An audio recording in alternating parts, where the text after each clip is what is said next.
Ibang klase ang nilalaro ngayong Indiana Pacers. Sila ang may best offensive rating na 122.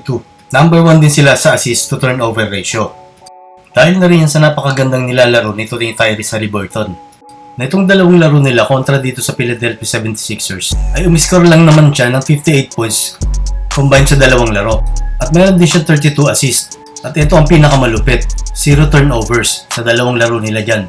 Ngayong season nga ay nag-average siya ng 20 points, 6 rebounds, 2.3 steals, at 13.3 assists per game na siyang nangunguna ngayon sa NBA.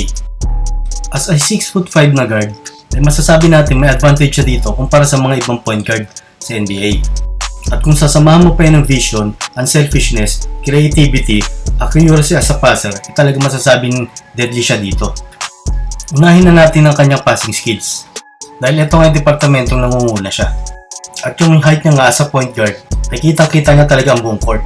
Umpisahan natin sa play na to na transition nila. Makikita natin dito si Turner na papunta dito sa corner. At ito si Bruce Brown sa wing. Take note mga chong, parehas na mga spacer yan. May mga tira sa labas. Dahil nga merong gap dyan para sa driving lane, ay aatakihin niya ito.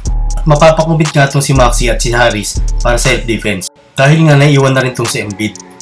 At tuluyan na nga maiiwan to si Turner para sa isang wide open 3.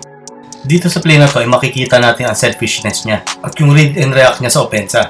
Dito nga mga chong nag-attempt siyang umatake at bigla niyang pinasa sa ibabaw yung bola dahil nga may bakulang na nakaabang dito self-defense. At binalik nga naman ni Genius yung bola dito kay Haliburton pagka-relocate siya sa wing. Sa pagkakataong to pwede niya nang itira yan dahil magandang space niya dito kay Embiid.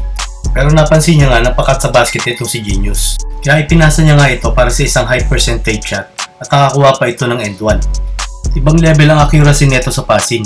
Kahit na sa mga gantong no-look pass niya, ay talagang effective din. Gaya nga dito nakatingin na siya kay Maturin. Medyo na-freeze na rin dito yung defender. Pansinin ko saan direction siya unang pumunta. Naka-recover din naman yung defender pero di na rin umabot ito kay Toppin. Tignan naman natin dito yan sa ibang angle.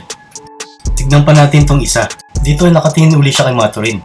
Pero isang backdoor pass naman ang binigay nito. Gamay na gamay niya rin yung mga gantong pasa. Ganda yung body control niya eh. Nakakapihit siya kung saan niya gusto. Dito tignan naman natin galing sa staggered screen. At bumaba nga itong tao ni Brown para mag-rotate dito kay Turner. At aangat nga ng bahagya itong si Brown para sa magandang passing angle. Tignan nyo kung gaano katulis yung pasa nito na Haliburton dyan. Napaka-accurate nga nito. Kadalasan pag nado-double team siya, ay tumatalo siya sa pagpasa ng bola. Kahit yung 6'5" at kung tatalong pa nga ito, ay talagang kitang-kita niya yung papasahan niya. Madalas niya nga itong gawin at mukhang nasa sistema niya na nga. At kung opensa niya naman tatanungin, ay kayang-kaya rin itong misquote.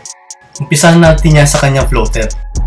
Ngayong season mga chong, ay meron siya ditong 52.4% pag tumitira nga siya ng floater. Napakatias din nito mga chong ha. At sa mid-range naman ay nag-average siya ng 52.3%. Isa pa lang to sa mga kaya niyang gawin. At dito naman tayo sa 2-man game nila ni Turner. Dito nga binigyan siya ng pick nitong si Turner. At naka-drop coverage nga itong si Embiid. At dahil 40% nga sa 3-point line niya, ay talagang titirahan niya yan. Dito naman tayo sa pick and pop nitong dalawa. Naka-drop coverage uli itong si Jonel. Pero this time, pumasok naman sa loob itong sa Haliburton. Di nga umangat itong si Jonel at napilitan nga mag-contest itong si Batum.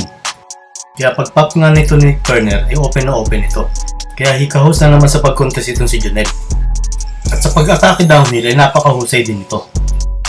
Gaya sa play na ito, dito nga i-atake niya yung butas dito. Makikita nga natin dito yung acceleration niya sa pag-atake. At sasabit pa nga dyan si Sohan.